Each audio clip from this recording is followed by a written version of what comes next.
Hello and welcome to another episode of Healing with Nama. I am Casey, and today I'm going to share a little bit about my journey as an exchange student.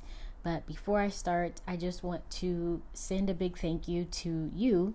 If you're listening to this, I really appreciate you listening to the show. I appreciate everyone who tunes in and supports the podcast. It means a lot to me. And to see that people are still listening to the show gives me motivation and the desire to continue to make content, and it makes me excited about it.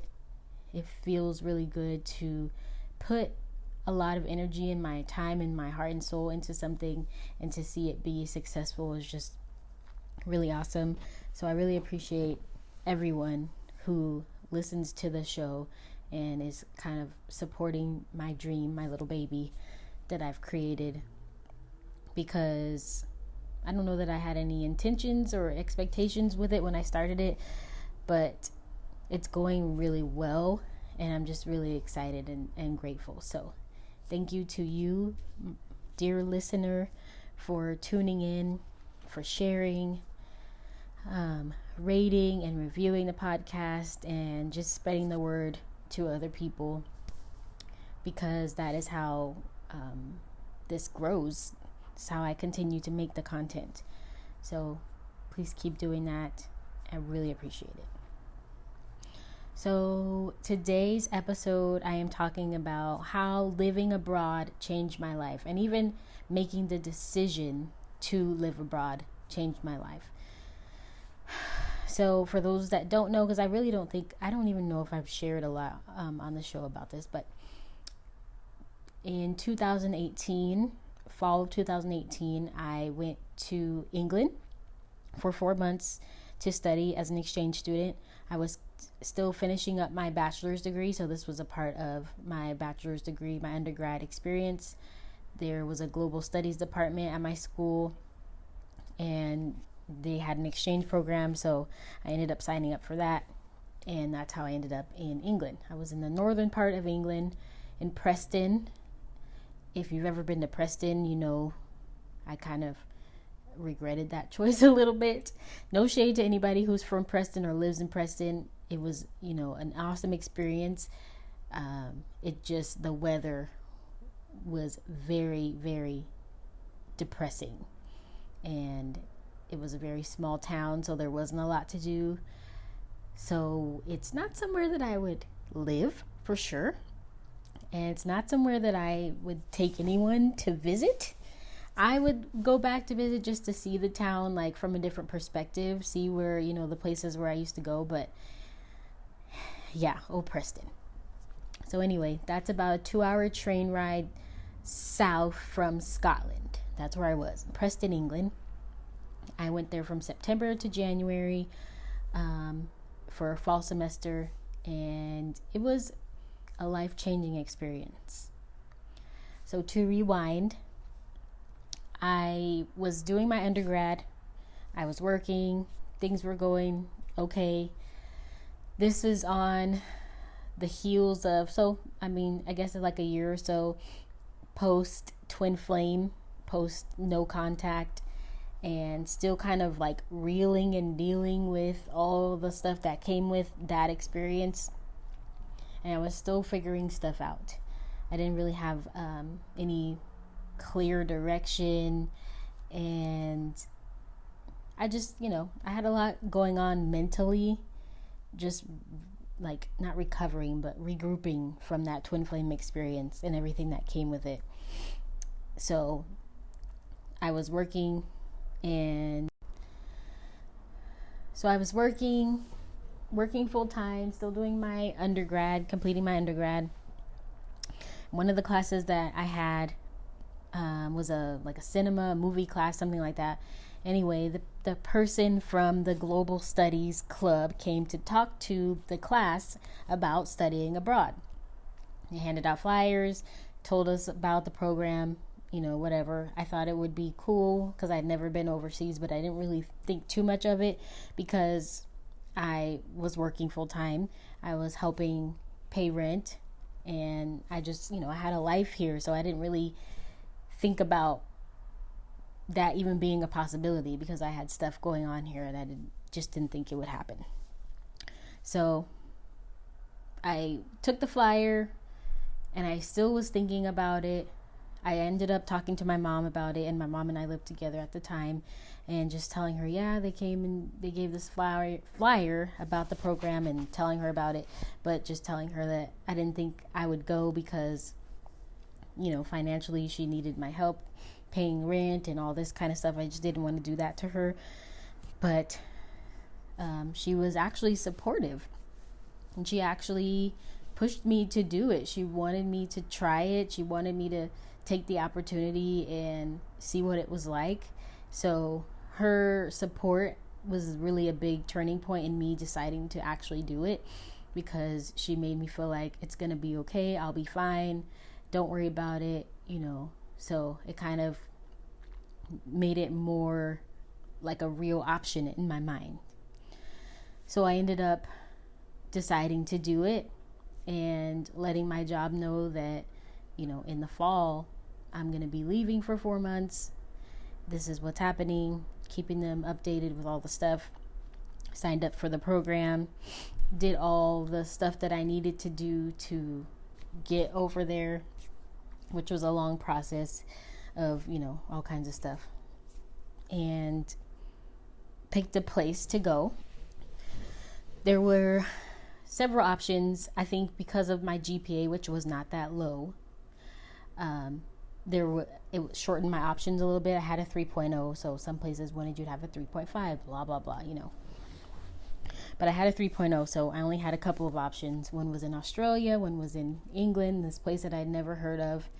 And Australia sounded like a fun thing, and that was my first option. However, in August of that same year, I was going to be in my friend's wedding. I was going to be a bridesmaid, and the Australia semester would have started in July. So I really wanted to be in my friend's wedding. So, and since I had already told her I would be, I decided, okay, I'll just go with England because their semester starts in September. That way I could still be there for her wedding, and then I can go abroad after.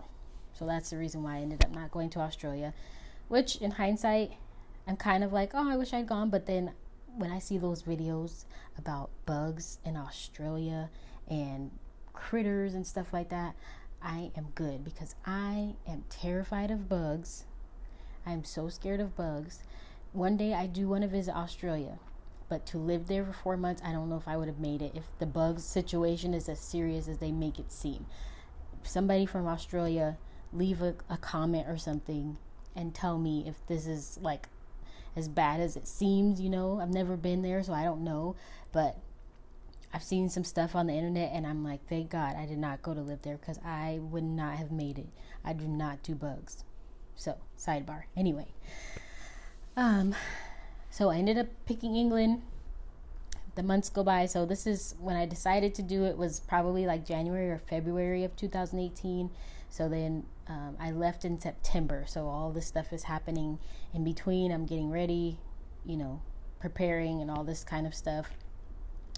And in the midst of that, my sister moved back home to California from Texas.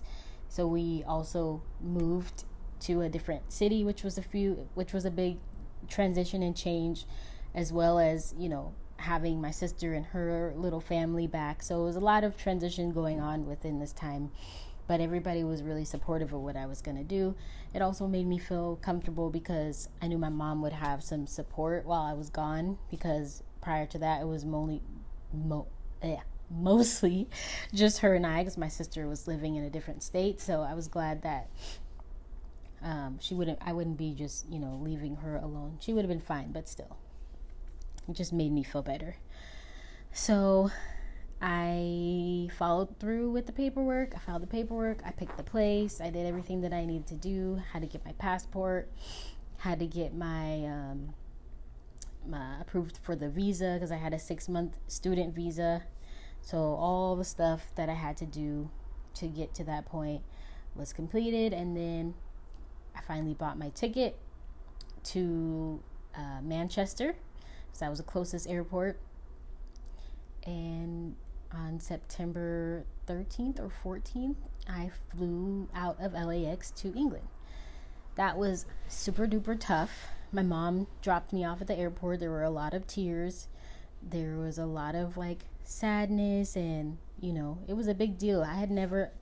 Before this, I had never been away from my family for this long ever, especially my mom, ever.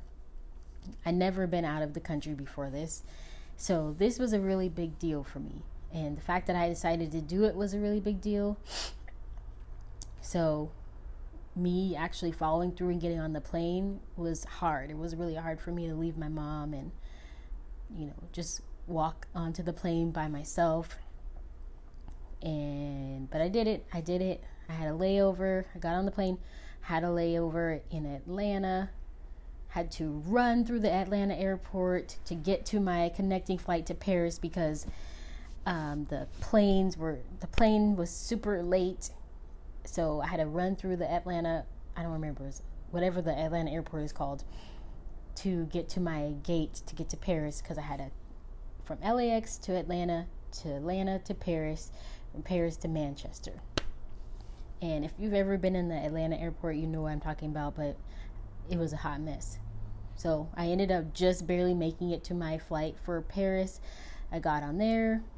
That was a nice flight. Obviously, it was really long because it's overseas. And then I got to Manchester. And at Manchester, they had a bus set up to take me to the campus. So I had to set all that up so that they could take me to the campus. And I rode from Manchester to Preston on that little bus, and which was really cool. Got to see, some sights and stuff like that. It was still really like jarring and scary to be in a different country, to have things be different than what I'm used to. So landing, in Manchester was exciting but scary at the same time. Traveling alone is also can be nerve-wracking if you're not used to doing that. So I got on the bus.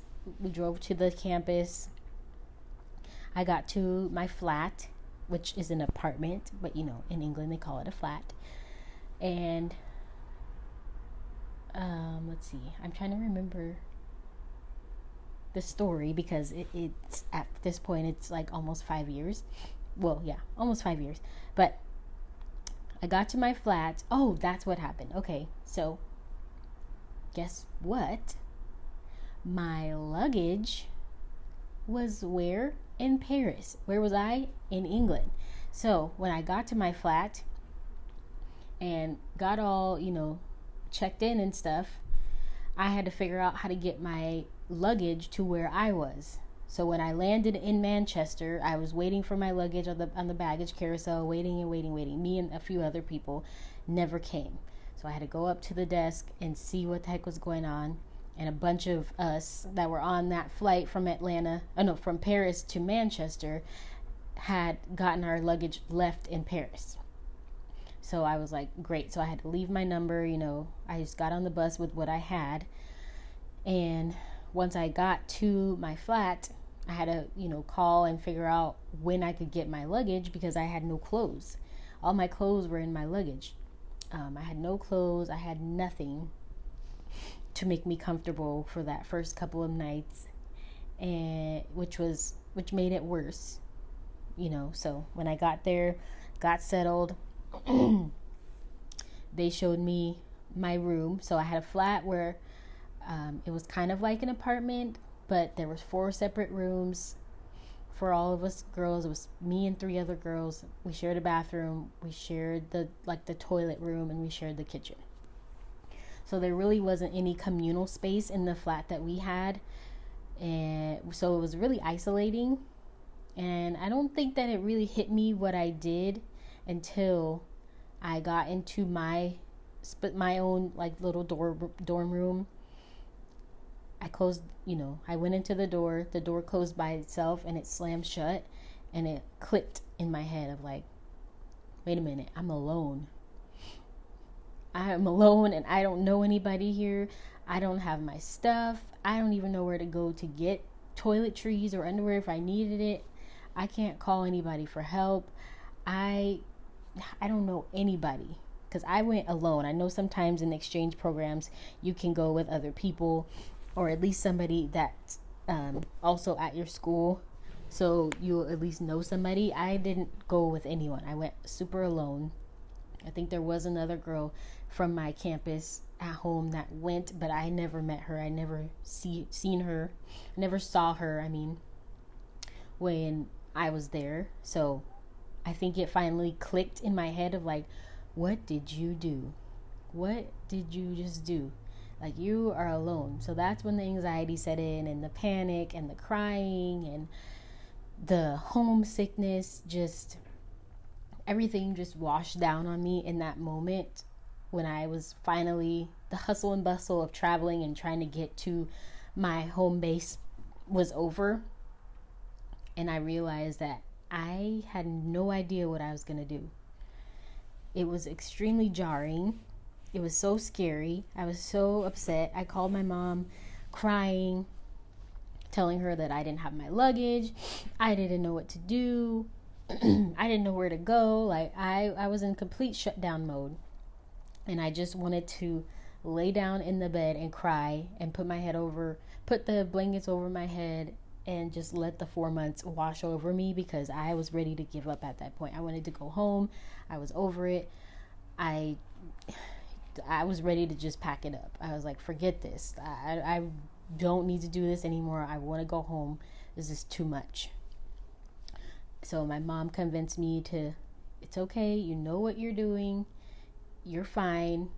Just go out and, get some toiletries, figure out where you need to go, ask around, or, get some, so look at the map or something like that and figure out where you can go to get the things that you need to get. You have to get out of there. You have to go and explore and figure out where you are and what you need to do. So I mustered up some courage to do that and went out into town, figured out where I needed to go, what I needed to do, found a little spot, got a blanket and, toothbrush and all this kind of different stuff, toiletries, and got what I needed to get. Then when I was on my way back from the store, so it's a little college town, so, going into town is not really that far. You just kind of have to walk everywhere. But after I went to the store, I walked back to the campus. I went and got an ID card from the library, and I'm walking back to my flat. I see one of my roommates, and she's like, they just came to drop off your luggage. I didn't know that it was them. They were knocking. I was taking a nap, and when I woke up, they were walking away with your luggage, and I couldn't catch them. So I'm thinking, oh my gosh, like, the minute I leave to go get something just to make myself feel better, they come with my luggage. I don't know where it is now. It's not with the security. Where did they take it? Like, I don't know what to do. It was a whole hot mess. So it ended up being another day or two before I actually got my luggage, because when they came to deliver it and I wasn't there, they took it back to the airport or wherever. They took it back with them. Whoever was delivering it took it back with them. So they were supposed to, at the security post in front of my flat, were supposed to hold on to that luggage. Like, they were supposed to let them leave it there. But somehow it ended up that whoever was working there at the time, told them they couldn't.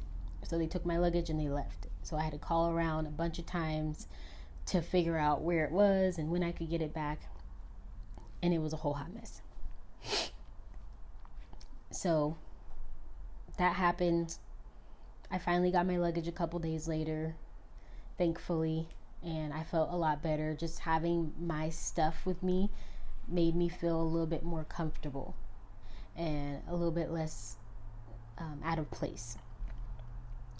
And then my cousin had been traveling in Europe, So she came to stay with me for the first couple of days the first couple of days that I was there, which really made me feel a lot better to have a familiar face there and kind of get my mind off of being there alone. Was really nice.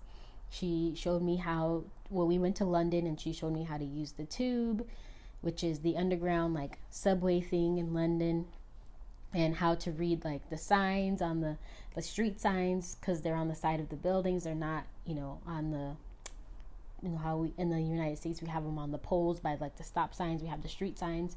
That's not how it is. So she just gave me a lot of helpful tips that helped build my confidence to be able to travel alone when the time came. And that really got me out of that homesickness for the time that she was there. And then when she left, of course, it was hard again. It was really hard to be alone. And so that this episode is not, super duper long, I'm not going to go through like every single day that I had there, because this is 4 months, so it would be super long. But there were a lot of depressing days, and there was a lot of anxiety, a lot of sadness, homesickness. I didn't know anybody.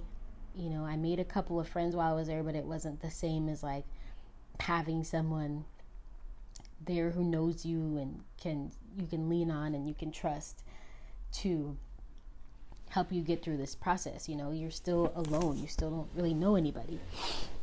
So I went to class mostly, and then when I didn't have class, I was mostly in my dorm room, just trying to take my mind off of things.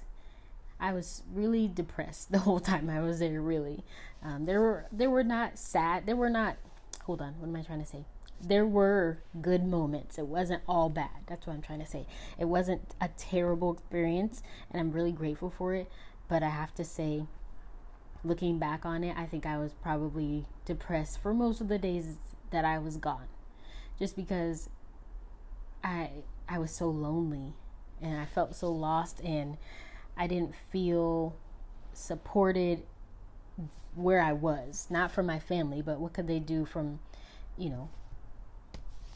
America when I'm in England? There's nothing that they could do. And unfortunately, the university where I was didn't have a very good international students center or whatever. There wasn't a lot of, I didn't feel very supported there. So a lot of the things that I had to do, I felt like I had to figure out on my own, because they didn't have a very good like global studies unit or whatever you want to call it. So it wasn't very helpful for me to have to do everything on my own and not feel like I had anybody that I could turn to and ask about this or that, but it ended up being a really good thing. So I stayed there for 4 months. During that time, I joined the students union. I started volunteering. This is my way of getting myself out of my dorm room and getting some socialization, some sun when there was sun, and just getting myself out of my comfort zone, because sitting in my dorm for hours and hours when I didn't have class, just waiting for my family for it to be the time where I could call my family, because there was an 8-hour difference, was not something that I could do every day. I used to sleep in as late as possible and wake up as late as possible, so then there was only a little bit of time left during the day where I have to wait until I could call my family and just talk to them for the rest of the night. So I had to find other ways to get myself out of that dorm room and out of that funk and depression, and really make the most of my time there. And I'm really glad that I did. I had some good experiences. I met some really cool people. It helped me develop public speaking skills and develop socialization skills, confidence to talk to people that I didn't know. It just was it was a good move on my part, and I'm glad that I made that decision to join the Students Union, to start volunteering and getting involved in the campus, because then people started to recognize me, and it started to feel a little bit more familiar. I did that, and I also, would go into town, would walk, made a couple friends, so I would hang out with them sometimes, but not very often. I was there studying psychology because that's what their program translated to. So like when you study abroad, the program that you're in at home, you have to pick classes that match classes that you can take there so that you can get the credits for those classes. I hope that makes sense. So the way that you take classes, especially like, okay, I'll speak from an American point of view because I am American. If you're in a university, you have certain classes that you have to take for your education plan to meet the needs that for your degree, so you can get your degree. When I studied abroad, we had to go through all the classes that I had left to take and find the equivalent on the school in England's program of study so that I could take that class in England versus taking it in America. So their equivalent program to what I was studying, which was human development in America, was psychology.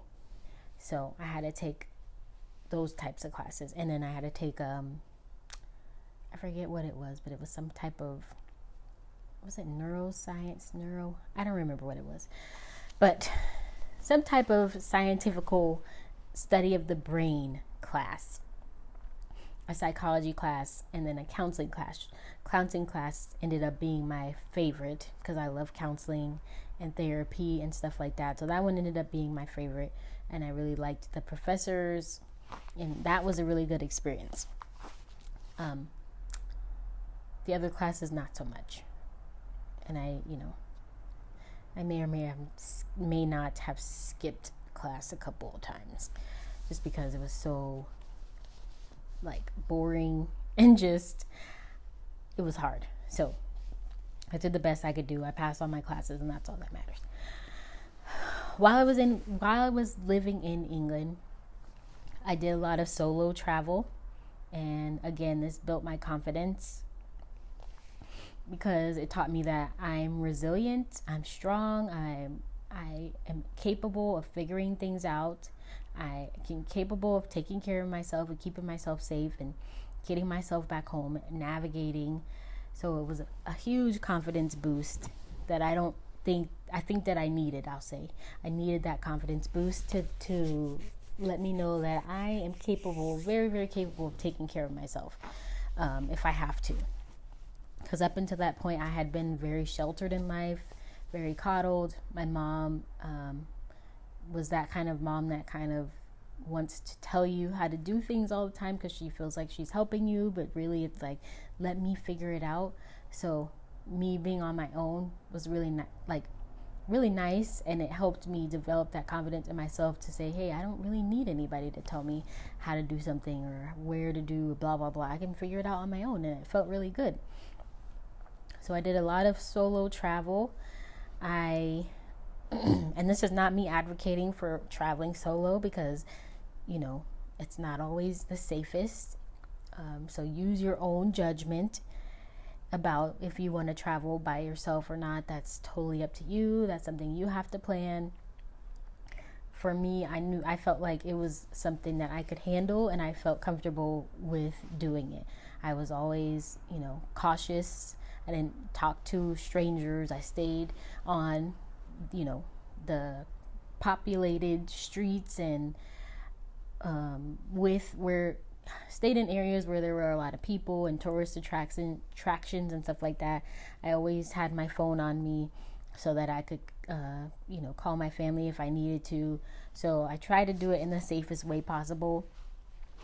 But because I didn't have really any friends in the beginning, it was either travel alone or stay in my dorm room. And I didn't want to waste all that time that I had in a different country, in Europe especially, because it's so easy to travel over there. I didn't want to waste all that time not traveling just because I didn't have anybody to go with. So I went by myself. I went to Scotland, Edinburgh, Scotland. I went to different places in England like Liverpool and Manchester and Blackpool. I went to Italy by myself for 3 days, 3 or 4 days, and stayed in an Airbnb. So I went to Milan and then took a train to Florence. So all these things were helping me build confidence, and it was always, up until that point, my dream to go to Italy. Like, I loved Italian food. I've always dreamed of going to Italy. So to be that close and not go, I couldn't pass up that opportunity. So that was my gift to myself, is buying a plane ticket to Italy and the Airbnb, and fulfilling my dream of being in Italy. And I do want to go back because I did not stay long enough, and I also didn't visit all the places that I want to visit. So I would go back. Personally, I would go back. I had a really good time. My Airbnb hosts were amazing. I had a good time. After the initial shock of being in Italy and getting lost again and having that, little meltdown in the beginning because I got lost and I couldn't ask anybody for help because I didn't speak Italian. After that, I had a great time. And I would definitely go back. One thing that I will say, I don't know how it is now because this is all pre-COVID when I was doing all this stuff. I don't know how it is now. But one thing I will say is, anywhere you go, like if you're touring or being a tourist somewhere, look up the city sightseeing tour buses, because those were really cool. I would do that again in a heartbeat if I was traveling abroad again and things were the same as they were before, because it was a really good way to get to know or get around the city. I'll say, not to get to know, but to get around the city. It's a big double-decker bus that takes you around the different parts of the city and the different landmarks or whatever, so that you get to see a lot of that area in a short amount of time. So you get on the bus, after you purchase the ticket, you get on the bus, you have your little ticket there, and you can hop on and off as much as you want. So if it stops at this, bus stop, this particular place, and you want to get off and go see what's around there, you can do that. And then all you have to do is just wait at that stop or a different stop again for the bus to come back and take you around again. So it was pretty cool. I did that in almost every city that I went to, just because I thought it was super cool. And it was a really good way to see things that I probably maybe not, oh my gosh, my words, I might not have known about, because it's specifically taking you to like points of interest. So I did that when I went to Edinburgh. I did that when I went to Milan. I did that when I went to Florence. And it was a really good idea. It didn't cost too much, but it was super, super helpful. And it was fun too. You ride on the top of the double decker and you're, seeing all the city has to offer. Super cool. So, that was a really good experience. That was a really good part of being in England, is traveling. Even though a lot of the times I was still really sad when I had to go back to my dorm, because I was lonely and there was going back to nobody, traveling, I wouldn't trade that for the world. And I don't know that I would ever have traveled that much had I not been living there. So it opened my eyes to the different ways people live. And I feel like, for me, I'll speak for me as an American, I was kind of in my little America bubble and not really aware of how things work in other countries, and that there's life outside of the way that we do things as Americans.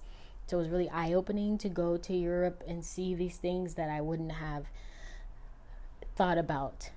I wouldn't have guessed would be the way that they are. Like, being in England, there's so much diversity and things like that. Or seeing black people from Ireland, I wouldn't never have really thought about those types of things. It kind of was eye-opening for me, and I felt a little just naive, I guess, or like ignorant to these things, just because you just don't know about them. If you don't see it, you don't really know about it. So I'm happy to have had those experiences, because I got to know a lot of different people and a lot of different things. gave me new perspectives on life outside of these, your little American bubble. So I did all that traveling. I took my classes. Things happen day to day. I did a lot of journaling. I did a lot of self-reflecting because I had a lot of alone time on my hands. So I had to find ways to fill that time. I went to the gym a lot. I cooked a lot. Listened to music. Would journal, meditate for, an hour or so just to kill time. I had a lot of time to self-reflect and to get to know myself. And especially coming off the heels of that twin flame journey, I really needed this time to get to know myself and really grow in this way alone. I think that was the biggest thing, and probably the biggest reason why God made it so that I would take this adventure, is so that I could learn about myself and learn that I don't need anybody. I want a lot of people around, and I want my family around, and I love spending time with them, but I don't need to have anybody with me to get things done or to be happy or to have experiences. I can do things on my own and know that I'm okay. I really needed that. So yeah, I did make a friend while I was there, and we went to Manchester together, and we, would hang out every now and again, but for the most part, I was just chilling by myself. My mom did end up coming for New Year's Eve. She came out, so we went and stayed in a different city, which was equally as boring as where I lived. No shade to Luton or to Preston, but I'm so sorry. But it was really boring there. And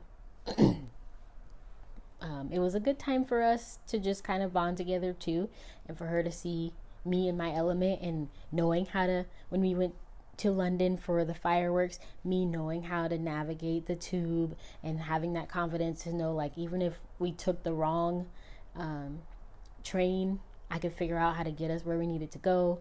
So it felt really good to show her how much confidence I had gained in that little bit of time, because she came over with the same nervousness and anxious energy that I came over with, of being really overwhelmed in this completely different place where you have no idea what's going on, and it seems like everybody else knows what's going on, and it's only you that has no idea what's going on.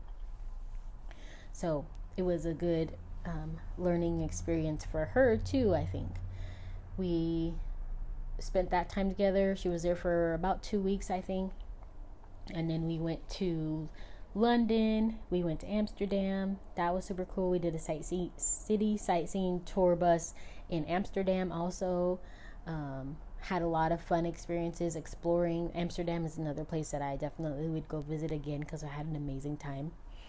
It was super cool. We did the Heineken experience, all kinds of different stuff. And I don't even drink beer, but I just feel like if you're in a place that's famous for something legal, then why not try it out and explore, So the Heineken experience was cool. And it was cool to have that experience with my mom, and something that we share. We could talk about having that time together in Europe. So, and obviously I'm leaving a lot out, but having that experience was really good. And then once she left, which was, I think, maybe 2 weeks before I was coming back home anyway, it was hard again, because it was like, this time for these 2 weeks where I wasn't thinking about how homesick and sad and lonely I was. I had a little piece of home with me. I wasn't on campus. I had a little bit of break from my little dorm room, which was super small, and I didn't feel like I was, imprisoned. I was out of my little routine. And then when she went back home, it was like, okay, Womp, womp, womp. Like, here we go again. Back to the abyss. Back to the, depression and the sadness and the loneliness of my dorm. And even though it was only 2 weeks, it felt like forever. It felt like it couldn't go fast enough. I was so excited to go home. And I was so excited to go home. So excited to go home. I just wanted to be back in familiar territory where I knew how things were going to go, and I knew people, and I just wanted to be back home in my own room, in my own space. I was really thankful for the experience. I wouldn't trade that experience for the world, but I was really happy and ready to go home by that time. So if you ever are thinking about studying abroad, or if you are an exchange student right now, or if you have considered it, I would say go for it. Obviously, think about what makes sense for you, but that's time in my life is something that if I hadn't done that, I'd never be able to have that experience again, because it was the last semester of my undergrad, and after that, you go to graduate school, and it's not as easy to find study abroad programs for that kind of stuff. So it just lined up perfectly, and it made sense for me, and I've not regretted it a day in my life, other than the first couple of days when I was there and homesick and didn't realize what the heck was going on. But looking back on it, especially since I've been back home, I have never regretted making the choice to go there. Even, being in that city that was super depressing. Everything that happened for a reason. It happened just like it was supposed to happen. And I'm grateful for all the experiences that I had while I was there. I had an amazing life opportunity. I have a story to tell. I have a way to relate to other people now because of the experiences that I've had. And I'm a completely different person, all because I took that leap of faith and challenged myself to see if I could do something, if I could. I wanted to prove something to myself, and I did that. So if you ever are confronted with a challenge like this, and even maybe if it's not studying abroad, maybe it's like moving to a new place, or like going and visiting Europe or America, depending on where you are, I would say go for it in the best way that works for you, in the safest way possible. Don't let fear stop you from doing anything that you're meant to do, or having any experiences that you're meant to have, because you might regret not doing it.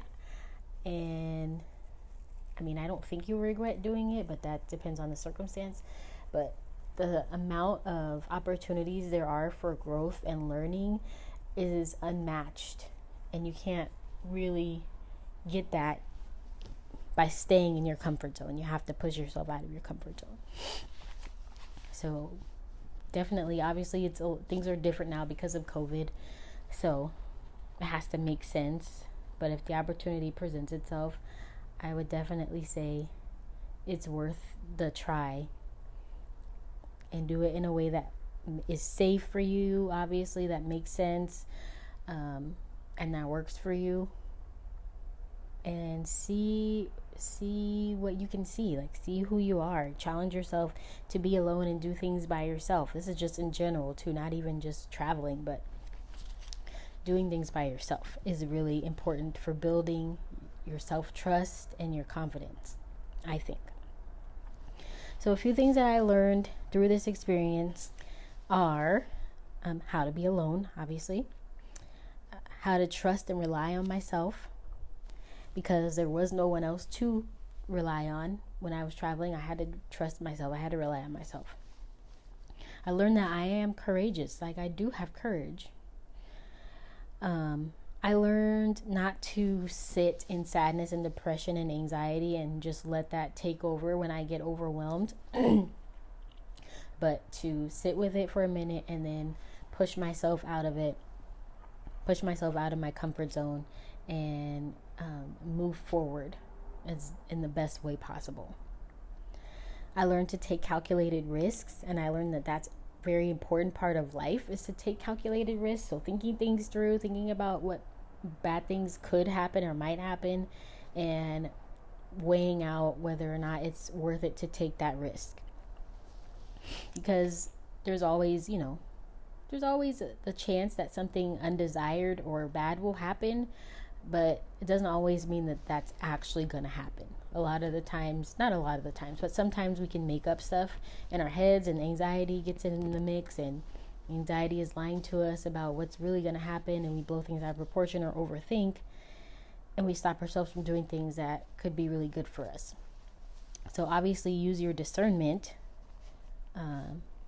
but be mindful of when maybe you're like blowing things out of proportion or overthinking things when really there may not be a real threat. But that depends on your circumstance. It's all up to you. But yeah, being in Europe is so much different than being here in the US. And I wouldn't have learned that had I not been there. I also learned that I can make it through hard times. I'm resilient. And it's really good to expand your worldview. It's good to expand the way that you think about the world and the way that you see the world. Because you just don't want to be this closed-minded, narrow-minded, like one-sided person who doesn't know what other people are experiencing in the world. Because I don't know. I guess you can be more relatable in that way if you understand that not everybody is living life the way that you are.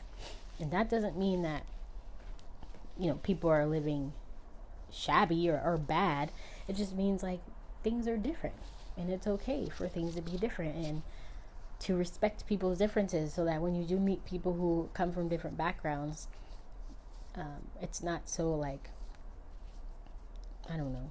I'm not really sure what I'm trying to say, but it's just good to be open-minded. And a good way to do that is to get yourself out of your comfort zone and into a place where you're kind of the outsider, you're the outlier, and see how you do in that type of environment. Because you'll learn a lot about yourself. I definitely learned a lot about myself.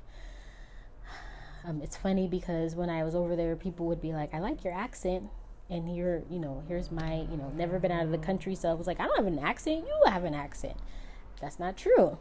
Because in that situation, I was the small fish in the big pond. Like, I did have an accent. People knew exactly where I was from as soon as I started talking. Maybe not California, but they knew I was American by the way that I would talk. So I had a lot of like moments like that where I was like checking myself, because I was like, I don't have an accent, you do, but that's not the case. So just thinking about that kind of stuff when you're making decisions to do something new is important. And it may not be on this grand scale of studying abroad and leaving your family for 4 or 5 or 6 months to a year. It may not be something that drastic, but in any case, it's good to stretch yourself a little bit. It's good to get out of your comfort zone and to try new things and to move past fear and anxiety and know that things are going to be okay. They may not be what you wanted them to be. Bad, undesirable things or things that you just wish didn't happen might happen. But there's really no way in life to avoid stuff like that.